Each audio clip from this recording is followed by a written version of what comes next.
Un mundo aislado y remoto, todavía no explorado en su totalidad. Un territorio de grandes abismos, de altas montañas y profundos valles comprimidos entre enormes acantilados, donde el bosque nuboso oculta las huellas de un pueblo enigmático que habitó esta geografía imposible. Sus impactantes momias nos hablan de un pasado todavía encriptado. Ciudadelas devoradas por la selva.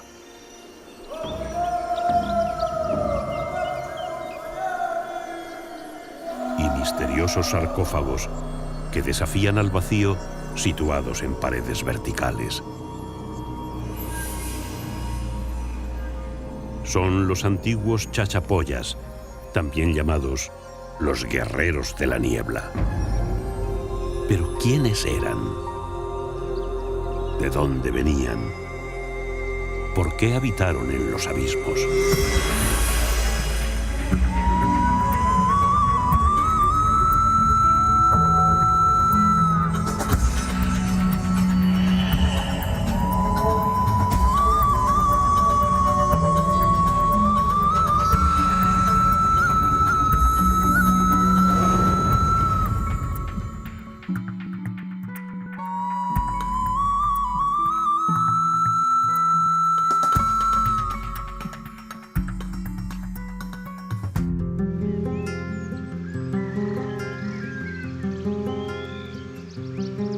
Nos encontramos en la pequeña ciudad colonial de Leimebamba, al sur del departamento peruano de Amazonas, en la provincia de Chachapoyas. Desde aquí partimos hacia la región de La Joya para llegar hasta los acantilados donde los chachapoyas construyeron sus mausoleos o chulpas funerarias.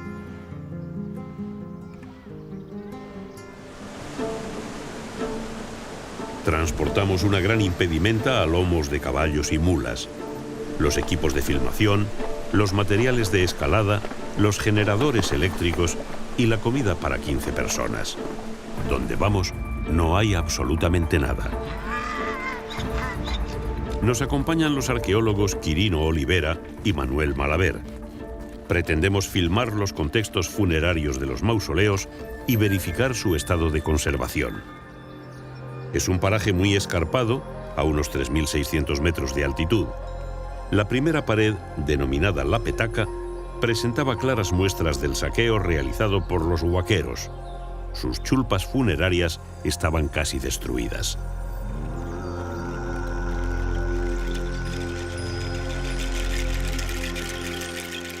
Lo mismo ocurría con los mausoleos de Diablo Huasi. Los huaqueros llegan a todos los lugares arqueológicos, aunque para ello se tengan que jugar la vida. Después de una larga caminata, finalmente hemos llegado al sitio arqueológico Diablo Huasi, donde existía un conjunto de urnas funerarias depositadas en esto, y nos hemos dado con la ingrata sorpresa que ha sido completamente arrasado. Han sacado y han destruido los edificios, los que estaban colocados en la montaña, y prácticamente lo han arrasado.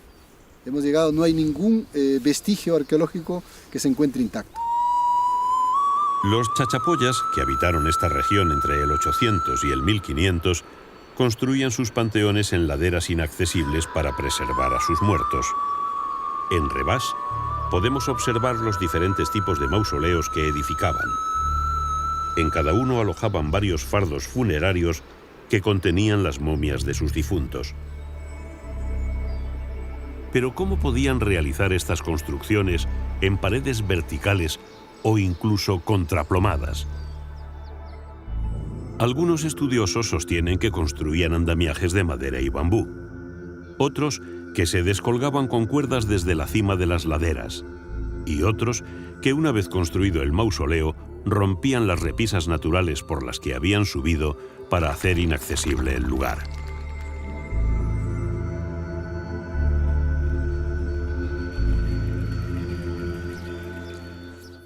En esta réplica de una chulpa del Museo de Leimebamba, vemos cómo ubicaban los fardos funerarios que contenían los cadáveres momificados de sus difuntos. De esta manera, iniciaban el eterno viaje hasta el inframundo.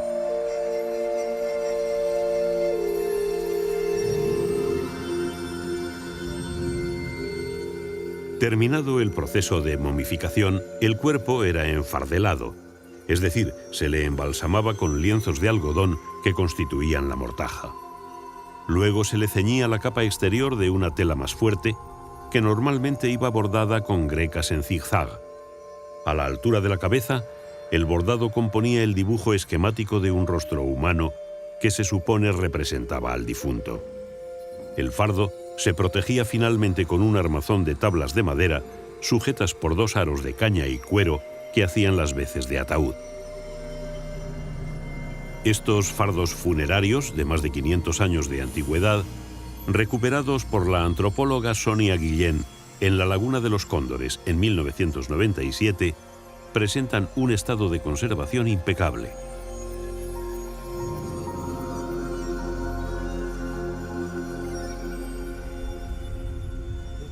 Nuestro cuerpo expedicionario, comandado por José Manuel Novoa, seguía explorando la zona. Los campesinos de la aldea de La Joya hablaban de los lugares en los que había restos arqueológicos. Y hay muchos. Hay bastantes, sí, ¿Sí? bastantes hay. ¿Cómo cuántas chulpas ahora sí? Como 6, 7 habrá. Ya. ¿Y tú las has Sí, visto? una ¿Tú las has pequeña. visto cerradas? Cuando las has visto. No, me parece que están destruidas algunas cerradas. Así. Algunas cerradas. Sí. Bueno, vamos a ver. Sí. ¿Y a cuánto está más o menos esto? Una hora que sea. Una hora. Yo los voy a llevar, maestro. Yo los voy a ¿sí? llevar, ¿ya? Venga. Yo los voy a llevar. Estupendo, vamos a ver si hay suerte ahí. ¿Eh? ¿Cómo se llama usted? Nixon Díaz. Nixon. Yo soy nacido Como el expresidente, Nixon. ¿Puede repetir su nombre, por favor? Nixon Díaz Farge, De La Joya mismo. de La Joya, nacido, criado acá. Sí, así es. Bueno, entonces está por aquel valle, por allá. Sí, por ahí vamos a ir, llegamos al río, vamos a ir río, así, caminando, y caballo no. El camino por el que nos guiaba Nixon transcurría por el cauce de un torrente estacional a unos 3.500 metros de altitud. Era un verdadero rompepiernas. Había tramos en los que el bosque nuboso se hacía casi impenetrable. Claro, esta parece que le han tirado todo ya para acá abajo, todo el frontis, pero por Pero lo esta menos, debía tener 3 pisos, porque es enorme. por lo menos ha tenido 3 pisos. Quizá haya restos todavía, ¿eh? Sí, ahí hay. Están los huesos en la parte de la base, se ve de acá una punta, y lo que te quiero decir es que lo que han aprovechado siempre es el techo natural que tiene Sí. la parte superior. Entonces lo han hecho de 2, 3 pisos, ¿no? La pared de Timbambo parecía tener enterramientos intactos.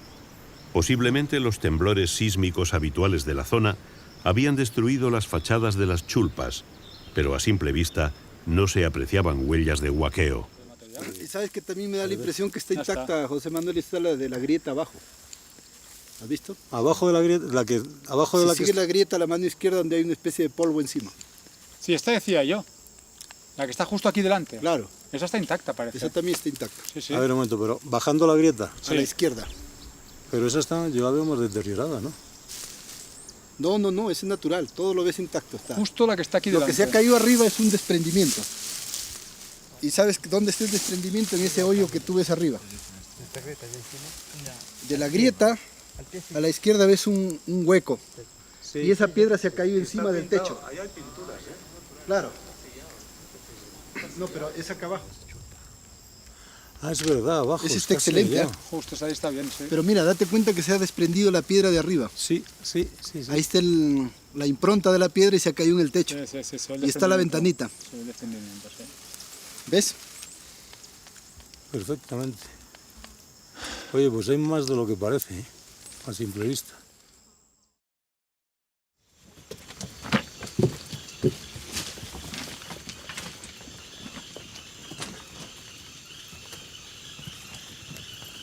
Al día siguiente, la expedición inició de nuevo el tortuoso recorrido hasta la pared de Timbambo, pero esta vez cargados con los equipos de escalada y de filmación. El microclima de esta región permite el crecimiento del bosque nuboso hasta altitudes que sobrepasan los 3.500 metros. La naturaleza en estas quebradas, apartadas y aisladas, se mantiene intacta, sobre todo en estas selvas de galería que ascienden casi hasta el nacimiento de estos cauces torrenciales a unos 4.000 metros de altitud.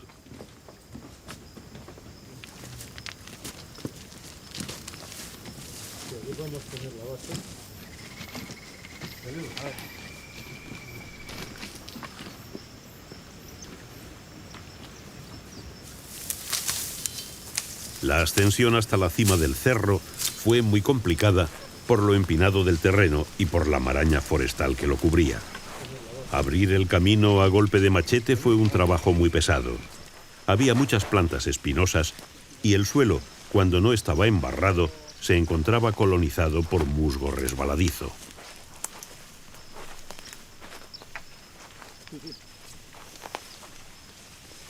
Cerca de la cumbre aparecieron los primeros restos óseos de antiguos chachapoyas, seguramente procedentes de mausoleos que se habían derrumbado. ¿Pero es un cráneo de niño? No, ese ya parece ser un adolescente de sexo femenino. Lo digo por los arcos ciliares no son tan pronunciados y la frente es más salida, que es característica que tiene el cráneo de una mujer, ¿no? Y bueno, y es joven todavía, ¿no? Bueno, la verdad, unos 17 años por ahí más o menos. 17 ¿no? años. También se nota por las aberturas de las unidades del cráneo, ¿no? No están todavía no están soldados. En la cima del cerro, la vegetación ocultaba la cresta de la ladera. Había que andar con cuidado para escoger el lugar del descenso. Entiendo entonces que tenemos que irnos un poquito más a la izquierda, cambio. Está bien, como a unos 20 metros por debajo de ti hay una especie de vaguada. Hay un farallón a la izquierda, que no hay nada, y justamente donde tú estás ahora mismo, si fuera una vertical, pasas por las chulpas estas que están primero las abiertas y después las cerradas.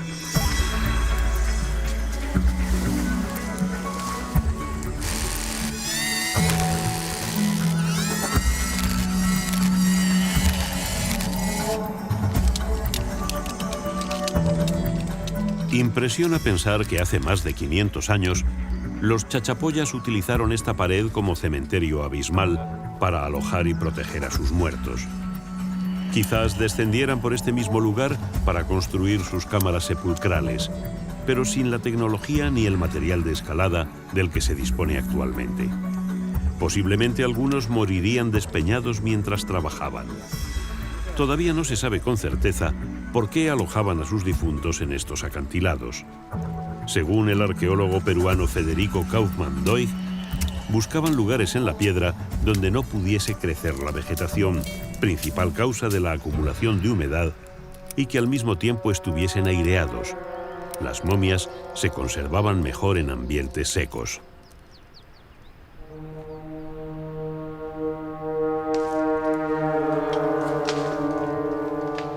Xavi Sardá, experto en rescates en alta montaña, es el primero en descender, mientras Nacho Herranz, también escalador experimentado en sistemas de seguridad, observa la resistencia de los anclajes. La pared es muy inestable, la roca se encuentra muy descompuesta y no tiene mucha solidez. No se utilizan anclajes expansivos. Emplean anclajes de acero inoxidable de rosca que son recuperables. Estas paredes están consideradas zonas arqueológicas y deben de quedar intactas al término de la expedición. Xavi acaba de entrar en un mausoleo. El ambiente se tensa. Por primera vez vamos a ver lo que contiene este pueblo de los finados, como llaman los lugareños a estos enclaves mortuorios. Nacho desciende con las cámaras para empezar el trabajo que les ha traído hasta aquí.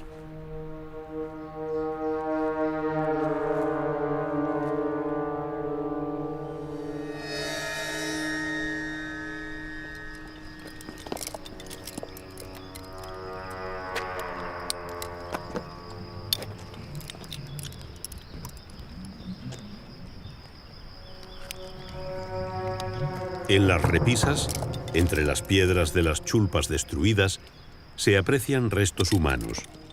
Los más reconocibles son los cráneos y los huesos largos, como los fémures. Son partes de enterramientos destruidos.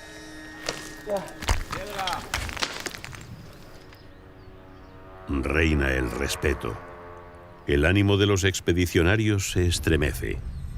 Nuestras cámaras van a registrar lo que esconde el acantilado donde viven los muertos.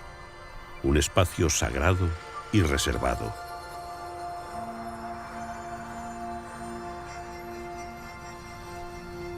En el interior, los osarios de los antiguos chachapoyas atestiguan un pasado religioso en el que la vida más allá de la muerte era su principal objetivo. Se trataba de un gran recinto excavado en un abrigo natural y luego tapiado.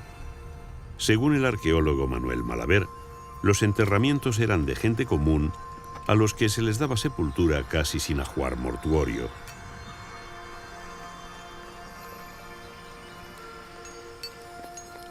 No había signos claros de saqueo, aunque podría haber existido.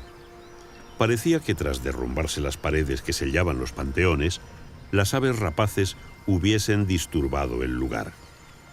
De cualquier manera, allí permanecían las osamentas de estos antiguos chachapoyas como testimonio de un pueblo excepcional que habitó estos bosques nubosos y nos dejó su místico legado para que tratáramos de entenderles.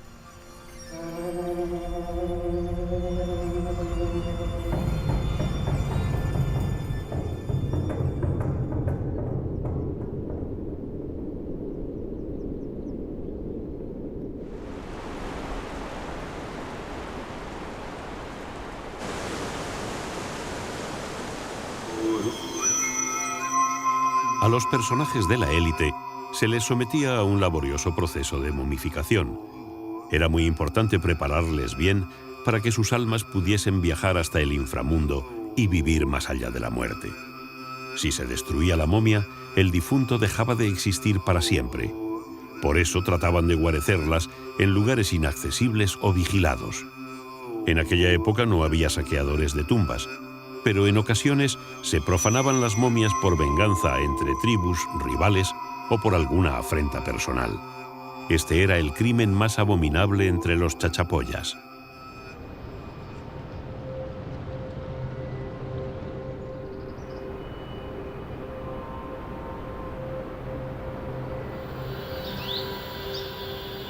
Al sureste de Leimebamba, en la laguna de los Cóndores, la selva crece pujante y desenfrenada. Es un mundo húmedo y hostil. Su majestuosa belleza a veces se torna tenebrosa e insondable. En 1996, en un abrigo natural a unos 100 metros de altura sobre la laguna, oculto por la exuberante vegetación, unos huaqueros descubrieron accidentalmente 6 mausoleos chachapoyas intactos con más de 200 fardos funerarios en un impresionante estado de conservación. Revolvieron todo y cortaron con machetes varias momias, pero al no encontrar oro ni joyas de valor, abandonaron el sitio arqueológico. Unos meses más tarde, el arqueólogo Federico Kaufmann-Doig organizó la primera expedición al lugar y registró minuciosamente el descubrimiento. Presididos por pinturas rupestres de difícil interpretación hasta el momento, los mausoleos tienen 2 pisos y ventanas que miran a la laguna. Los fardos se colocaron en la planta superior. Gracias a la decisiva intervención de la antropóloga Sonia Guillén en 1999, las 219 momias de la laguna fueron rescatadas. Esta audaz iniciativa ha evitado su inexorable destrucción, como ha sucedido en muchos otros lugares arqueológicos del Perú.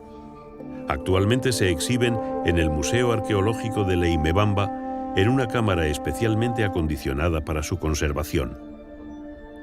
El primer paso en el proceso de momificación era la dilatación del esfínter del ano para extraer el paquete intestinal a través del recto.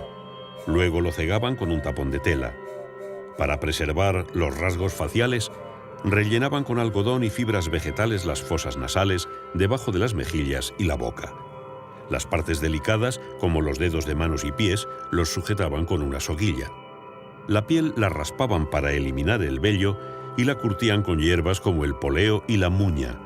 Antes del embalsamamiento, rompían las articulaciones de las extremidades y los tobillos para forzar la posición fetal.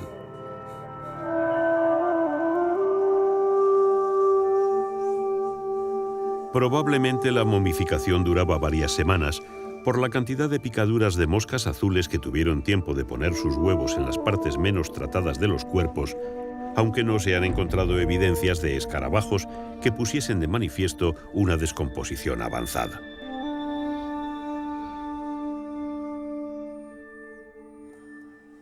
En algunos casos pudieron utilizar la técnica del ahumado para acelerar el proceso de desecación de la piel. Cerca de la momia colocaban bolsas de hierbas olorosas como parte del proceso. Una vez preparado el cuerpo, colocaban alrededor del cuello una tela a modo de bufanda para sujetar la cabeza erguida. Luego lo vestían con una serie de túnicas y mantos de algodón, algunos de ellos bordados con diseños típicos chachapoyas que sin duda evocaban a sus deidades, como los dibujos que observamos en las fachadas de sus construcciones.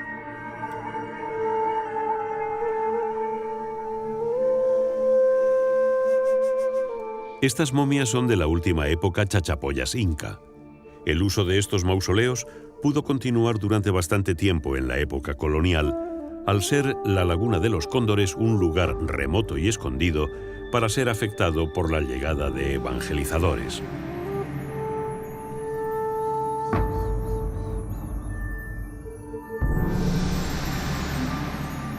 También se encontraron fardos que contenían bebés momificados.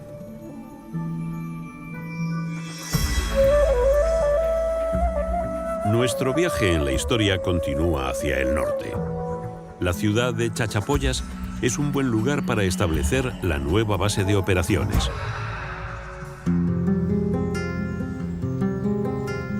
Fundada por el capitán español Alonso de Alvarado el 5 de septiembre de 1538, bajo el nombre de San Juan de la Frontera de las Chachapoyas, es una de las ciudades más antiguas del Perú.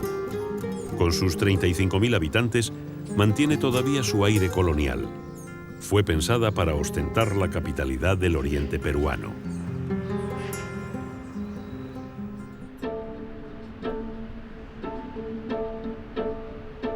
A un centenar de kilómetros al norte de la ciudad, llegamos al río Marañón, el límite septentrional del territorio Chachapoyas.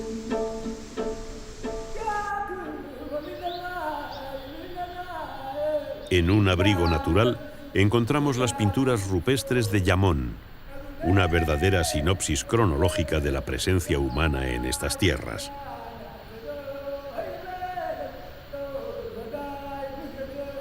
Nuestro asesor científico, el arqueólogo Quirino Olivera, que lleva años estudiando los más de 10.000 dibujos que hasta ahora se han encontrado en las cuencas de los ríos Marañón y Utcubamba, data las pinturas más antiguas de escenas de caza en unos 8.000 años de antigüedad. Las más recientes son de la época Chachapoyas.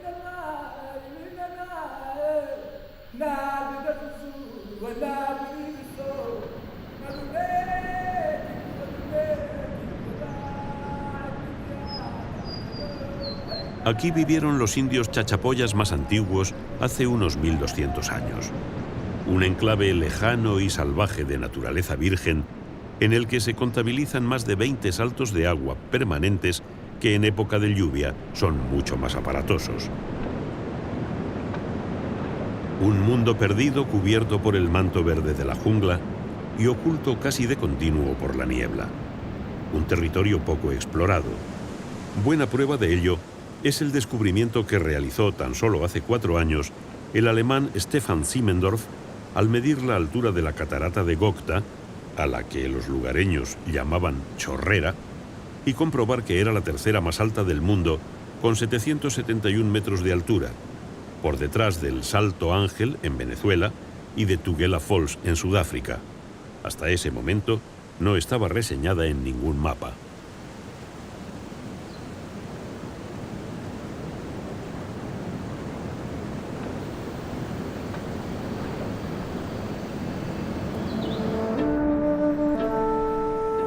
En estos últimos años se han realizado sondeos espeleológicos en las numerosas cuevas que existen en esta región y los descubrimientos han sido sorprendentes. Posiblemente, los primeros chachapoyas eran trogloditas.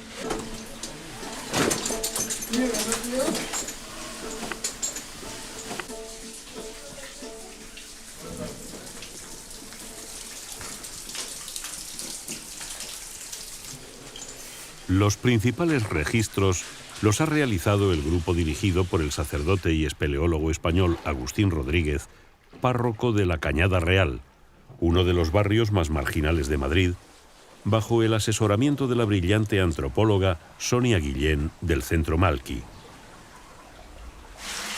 3:40. En las más de 20 cuevas investigadas se han encontrado restos de construcciones habitacionales y una gran cantidad de enterramientos chachapoyas.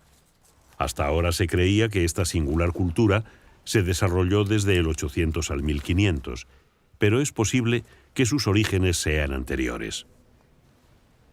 Aunque parezca mentira, hasta aquí también han llegado los huaqueros. Por eso, estos osarios apilados y fuera de su contexto funerario.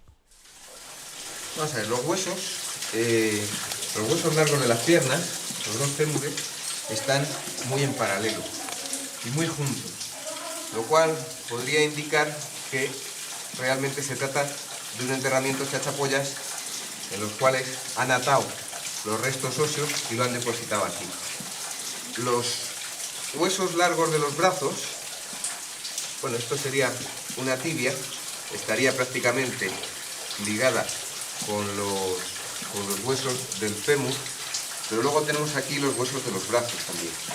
Y después todo esto son costillas y vértebras bastante deterioradas. Aquí hay un trozo de mandíbula, aquí hay otro, y aquí hay un trozo posiblemente de parietal.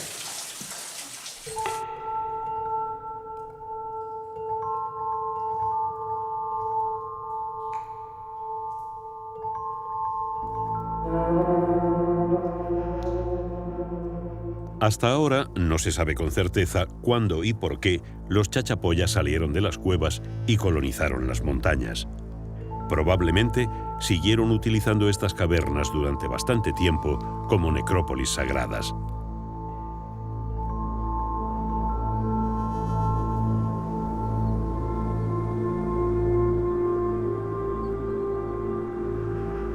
Los restos de sus pueblos de casas circulares en las laderas de las montañas son escasos si tenemos en cuenta que su población en el año 1500 se estima en unos 300.000 habitantes.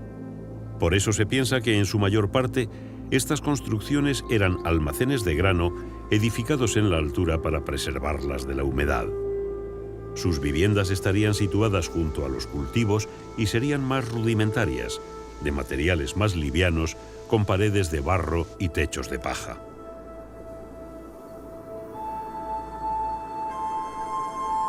Aquí, en las ruinas de San Antonio, se ha encontrado una de sus pinturas murales más importantes por su realismo, aunque está muy deteriorada. Se trata de una escena de danza en la que se aprecian sus vestidos, tocados y adornos. El cronista e historiador del Nuevo Mundo, Pedro Cieza de León, les llama los indios blancos, por ser los más blancos y agraciados del Perú. Cuenta que sus mujeres eran tan bellas que se convirtieron en las preferidas del Inca. Vestían ropas de lana y llevaban unos tocados que señalaban su origen. A los hombres los describe como feroces guerreros, altos y fuertes.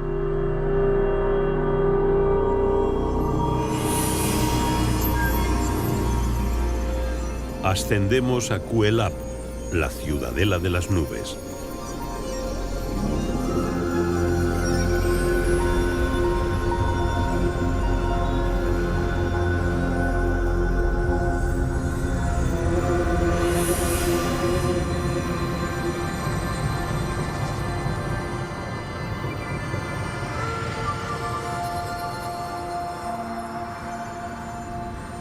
A más de 3.000 metros de altitud, camuflada por el incesante tránsito de las nubes, se encuentra la fortaleza sagrada de los guerreros de la niebla, como también son llamados los indios chachapoyas.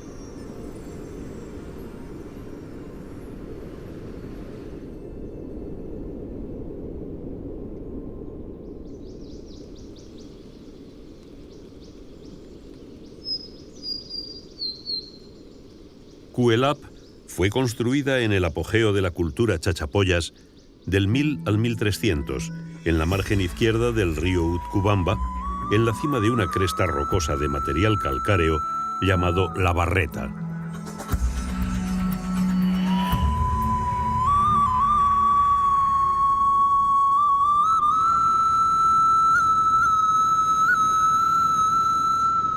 Sus ruinas adquieren un aspecto fantasmagórico, sumergidas en la habitual neblina que las cubre en cualquier época del año. La voraz vegetación que coloniza los antiguos recintos confiere a este ciclópeo monumento una apariencia misteriosa de civilización perdida en el tiempo.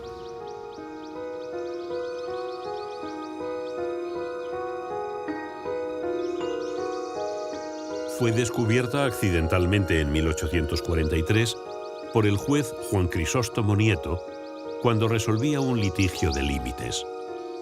En su informe al gobierno colonial, la califica como la obra más maravillosa que se pueda imaginar. Tras describir cómo eran los edificios, sus adornos de ojos de serpiente, accesos, dimensiones y las momias encontradas, termina diciendo: este ingenioso, sólido y gigantesco reducto lítico hace creer que una nación ilustrada ocupó este territorio. Las altas murallas de unos 20 metros de altura y ligeramente inclinadas hacia el interior para darles más consistencia, tienen una longitud de 600 metros. Se construyeron con bloques de piedra caliza de hasta 3 toneladas de peso y con piedras labradas de dimensiones más pequeñas. Sus 3 accesos tienen forma de embudo, de tal manera que al final de un largo corredor amurallado, para entrar en la ciudad había que pasar de uno en uno a través de sus puertas de escasos 70 centímetros de anchura. Las casas, de 7 a 8 metros de diámetro, se construían con muros de piedra que a veces tienen una cornisa exterior para protegerlas de la lluvia. El techo, de forma cónica muy puntiaguda, se confeccionaba con un armazón de palos que se recubría con paja. No todos los recintos eran viviendas. Había muchos que eran utilizados como graneros. Se han identificado 2 sectores separados por un muro, el barrio bajo y el alto. Cuelap tiene unos 600 metros de largo por un máximo de 150 de ancho. El volumen de las piedras utilizadas en su construcción equivale a 3 pirámides como la de Keops en Egipto. No se sabe con certeza si la ciudad fue erigida como una fortaleza o como un lugar de refugio y de almacenamiento de alimentos para los tiempos difíciles.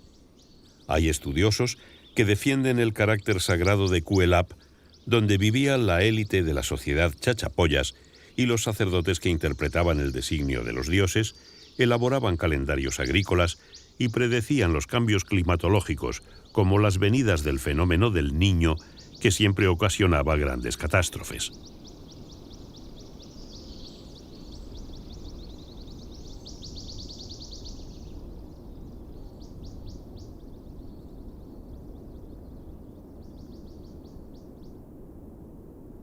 En las viviendas todavía son reconocibles las covachas de piedra que usaban para criar los cuy, o conejillos de Indias, uno de los principales aportes proteínicos en su dieta.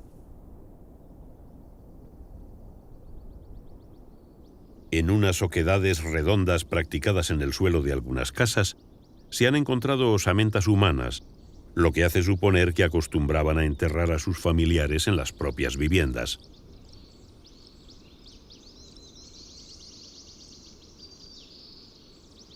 El arqueólogo Alfredo Narváez, director del proyecto Cuelap, ha documentado 415 estructuras circulares y 4 de planta rectangular y cuadrangular, estas últimas pertenecientes a la época incaica.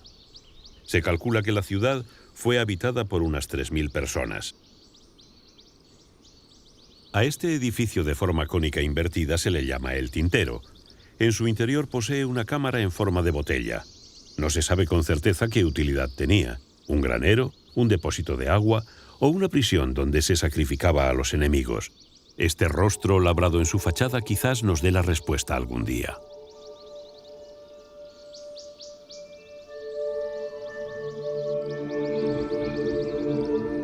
Un muro de unos 8 metros de altura separa el barrio alto, donde se supone que vivían los altos jerarcas.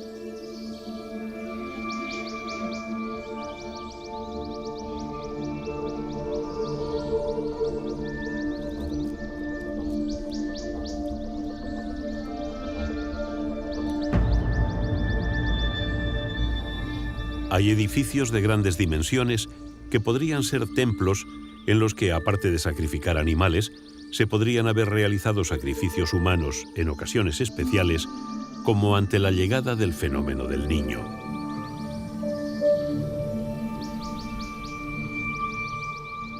Al barrio alto se accedía por una entrada en rampa, también en forma de embudo, lo que indica que no todo el mundo podría entrar en esta parte de la ciudad. Seguramente tendrían que pasar algún control. Los muros no se construían con ningún tipo de argamasa. Las piedras calizas se asentaban unas con otras gracias a la técnica con las que se labraban.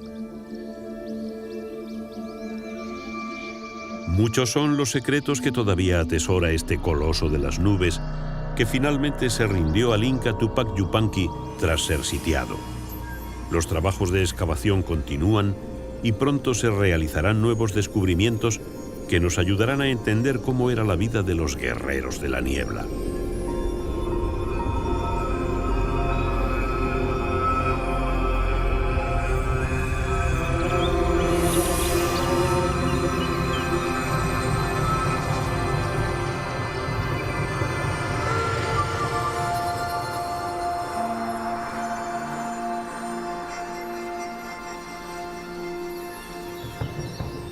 Son los sarcófagos de Carajía, anclados en una pared vertical y engalanados con cabezas trofeo. Cada uno contiene la momia de un personaje sin duda alguna de la élite chachapoyas. Llevan ahí siglos mirando a la lejanía con su mirada perdida, que nos recuerda a los Moai de la isla de Pascua.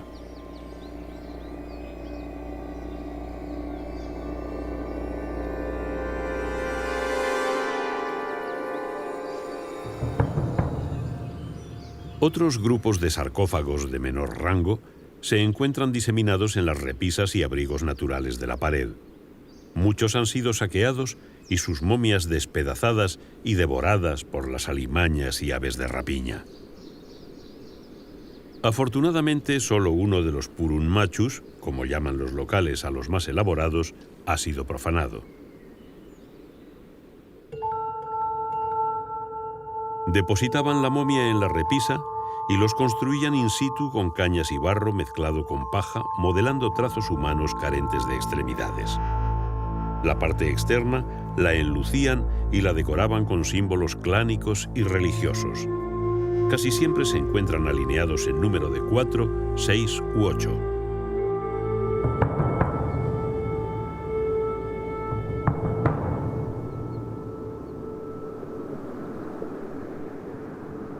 En los acantilados de Lamu y Luya, donde se han encontrado numerosos sarcófagos de diferentes tipos, todavía quedan zonas sin explorar.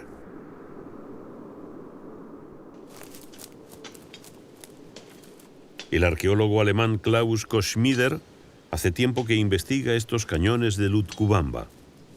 Con sus 2 asistentes, lleva más de 3 años registrando minuciosamente los recovecos de los grandes farallones. Ha realizado muchos e importantes descubrimientos. Su trabajo de campo es audaz y arriesgado. Junto a él, descendemos por las verticales laderas con nuestras cámaras.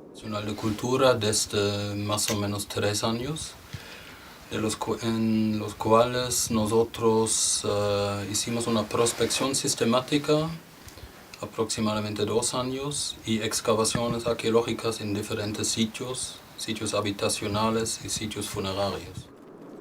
Los caminos por los que transitamos con Klaus no son aptos para los que sufren de vértigo. Un mal paso y caes irremediablemente al vacío.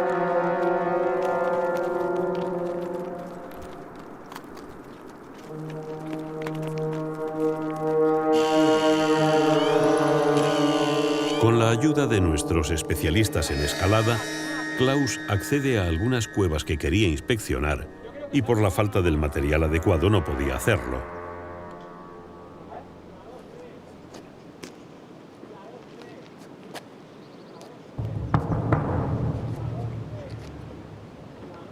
Vale, poco a poco ahora. En estas paredes verticales encontramos recintos habitacionales y enterramientos como este sarcófago intacto.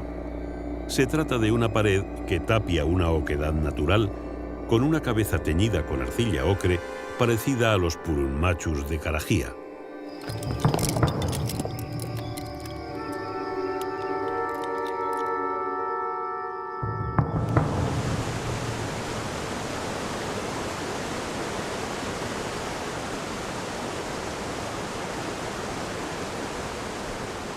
En los acantilados de la margen izquierda del Utcubamba, ascendemos a la excavación que estaba realizando Klaus en esos días. Una construcción alojada al lado de una pequeña caverna decorada con símbolos chachapoyas. Las escenas representadas nos hablan de la utilización de canoas, seguramente para atravesar el río y pescar. También hay figuras esquemáticas de hombres y animales.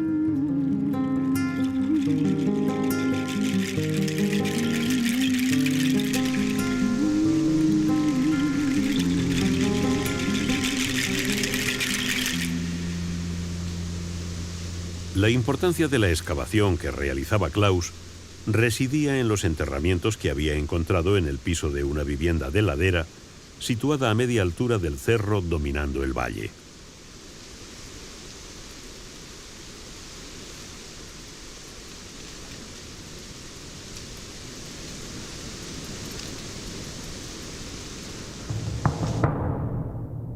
El cráneo de uno de los cadáveres había sido trepanado. Los chachapoyas aprovechaban las pequeñas grutas y los abrigos naturales para ubicar sus viviendas. El techo de roca les protegía de las lluvias. Las paredes laterales y la frontal las construían con piedras y barro. Todavía se mantienen firmes las perchas de horquillas de palo que utilizaban.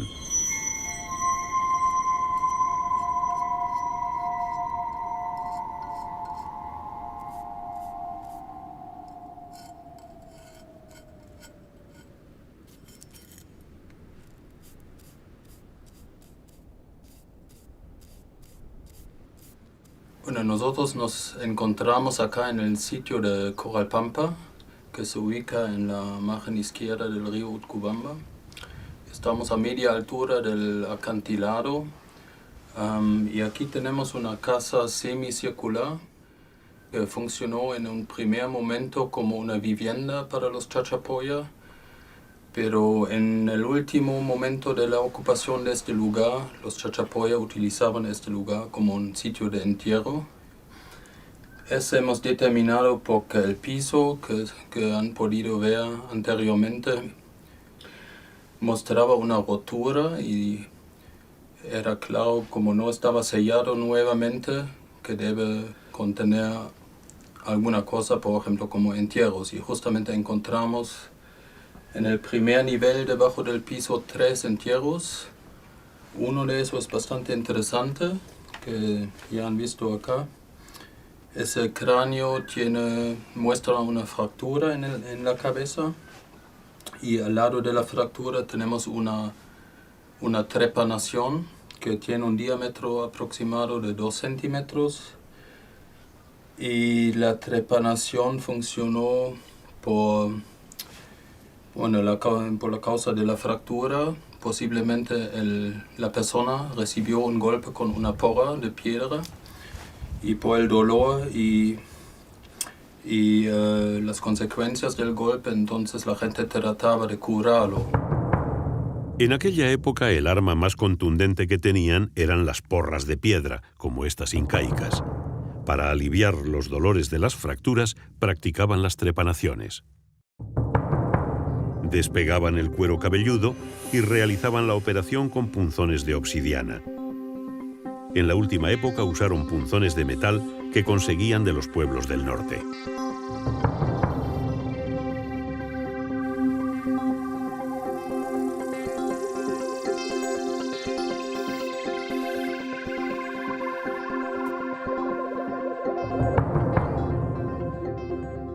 La trepanación funcionó para curar al paciente o a la persona herida, porque claro que tenía bastante dolor por el golpe y trataban de aliviar el dolor poniendo hierbas en la zona fracturada y tenían que abrir el cráneo para tal tratamiento, ¿no? El Museo Nacional de Arqueología de Lima tiene una colección de más de 40.000 cráneos trepanados de las diferentes culturas antiguas peruanas. Era una práctica muy extendida entre estos pueblos.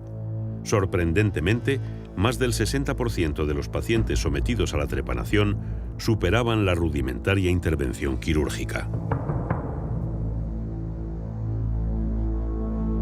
En los que seguían viviendo, es fácil de apreciar cómo el hueso había vuelto a crecer y el orificio de la trepanación comenzaba a cerrarse.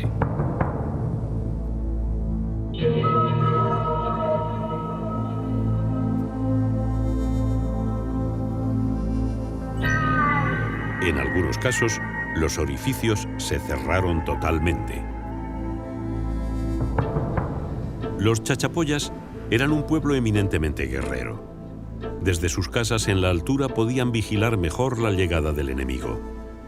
Posiblemente en este antiguo batán, los habitantes de esta casa dieron forma a sus porras o a los proyectiles líticos para sus hondas. Lo sabemos de los cronistas españoles que siempre hablaban de los chachapoya como una etnia bastante violenta que practicaba la caza de cabeza trofeo. Y posiblemente hubo bastantes conflictos entre los subgrupos, pero también después, cuando llegaron los incas, violentos enfrentamientos con ellos para defender su libertad, ¿no?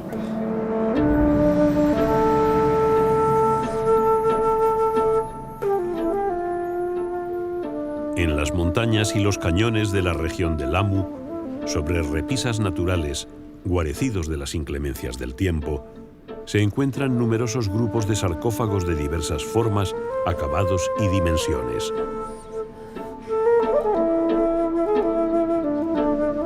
Todos tienen cierta apariencia humana, aunque según algunos investigadores también podrían ser una representación fálica. La cabeza sería el glande liberado del prepucio. Kaufmann-Doig diferencia varios tipos básicos de sarcófagos: el regio, de grandes dimensiones, como los de Carajía; el de cabeza en el vientre, de menor elaboración; el de cabeza en el pecho; y el de escudo, una simple pared lisa que cierra una oquedad con una cabeza.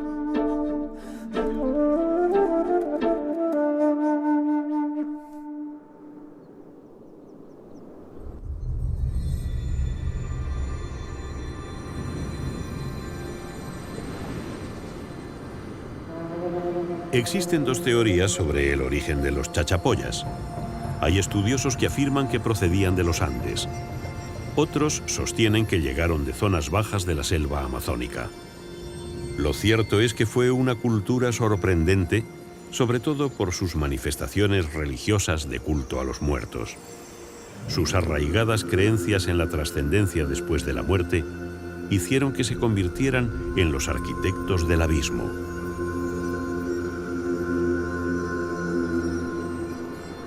La mirada perdida de los Purun Machus, anclados desde hace siglos en las paredes verticales de los precipicios, parecen observarnos desde lejos y transmitirnos un mensaje codificado que todavía no hemos sido capaces de entender. Su presencia en las montañas es como un testimonio histórico de su existencia.